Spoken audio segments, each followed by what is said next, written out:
Ever wondered if there's a secret recipe for building the massive AI models we hear about every day? Well, it turns out there is. And for a long time, it was a total mystery. But a landmark 2020 paper completely cracked the code, revealing a set of surprisingly simple rules for scaling AI to incredible power. So let's get into it and see what they actually found. So this is the central question for every AI lab on the planet. How do you build a better AI? For years, the answer was, well, kind of messy. It was a combination of expert intuition, a ton of educated guesswork, and incredibly expensive trial and error. You'd spend millions of dollars on a training run just hoping you made the right choices. I mean, this really was a high-stakes guessing game. AI development felt more like this unpredictable art than a repeatable science. You had teams constantly debating the best path forward, but with no clear map to guide them. Just think about the choices they were facing. Should they make the model deeper by stacking more and more layers in the neural network? Or maybe go wider by adding more neurons to each layer? Or, hey, maybe the secret was just to feed it way more data and let it cook for longer. With millions of dollars of computing power on the line for a single experiment, getting it wrong was a very, very costly mistake. But then in 2020, this one paper came out called Scaling Laws for Neural Language Models, and it changed everything. This was the moment that all that guesswork started turning into a real predictable engineering discipline. It was like somebody finally wrote down the recipe. So what the researchers discovered was that an AI model's performance wasn't random at all. It followed these incredibly consistent rules they called scaling laws. You know, just like laws in physics describe the physical world, these laws described, with mathematical precision, how an AI gets better. And what's wild is that this improvement follows a smooth power law curve. It wasn't just random luck, it was pure math. So what's in this recipe? The paper boiled it down to 3 key things. First up, the size of the model itself, which we measure in parameters. Think of these as the little knobs the AI can tune. Second, the size of the data set, how much text it actually learns from. And third, the amount of compute, or just raw processing power, used for training. But here's the kicker. For the best results, you have to scale all 3 of these up together. All right, now let's get to the first major surprise from this paper. And trust me, this one completely flipped a core belief in AI development on its head. Okay, so for the longest time, the conventional wisdom was that the architecture, the specific shape of the model, was everything. Teams obsessed over whether a deep, narrow model was better than a wide, shallow one. But what this paper found, honestly, it was stunning. It turns out the shape, it barely matters. And this quote from the paper just nails it.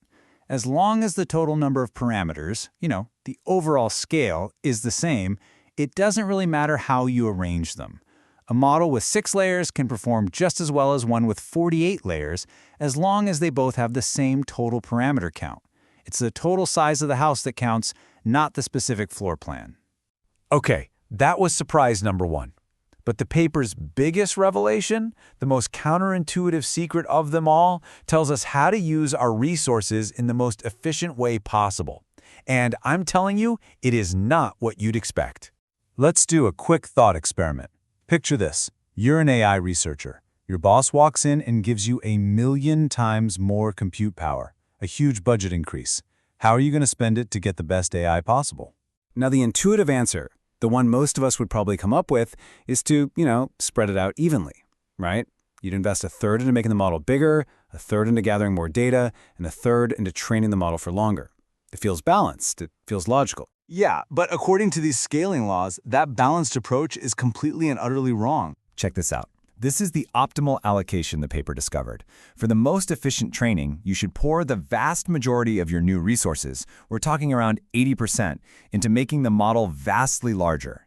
You'd increase your data by about 19%, but shockingly, you'd increase training steps by only, get this, 1%. This right here is the bombshell. The most efficient strategy is to build a gigantic model, but then train it for way fewer steps than anyone thought. You don't even wait for it to fully master the data it has. You stop significantly before convergence, which basically means you stop long before the model's error rate flattens out.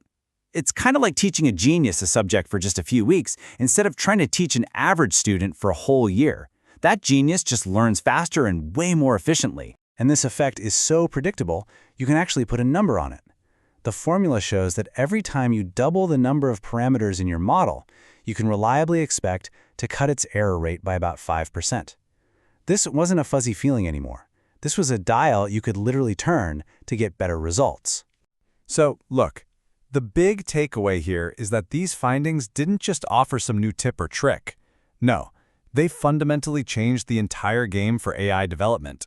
By handing everyone this clear, predictable roadmap, the paper just transformed AI from this mysterious art form into a disciplined science. For the first time, labs could accurately forecast how much better their model would get with a bigger budget. They could plan huge, multi-year projects with confidence, knowing that scale was a reliable path to progress. This just accelerated everything. And the paper's conclusion, it leaves no room for doubt. The path forward, they basically argued, was crystal clear. Bigger is better. Larger models won't only be more powerful, but they'll learn more from less data, making them far more efficient in the long run. And that brings us to a final, and I think really fascinating question. This paper gave us the recipe for scale, and it has been wildly successful.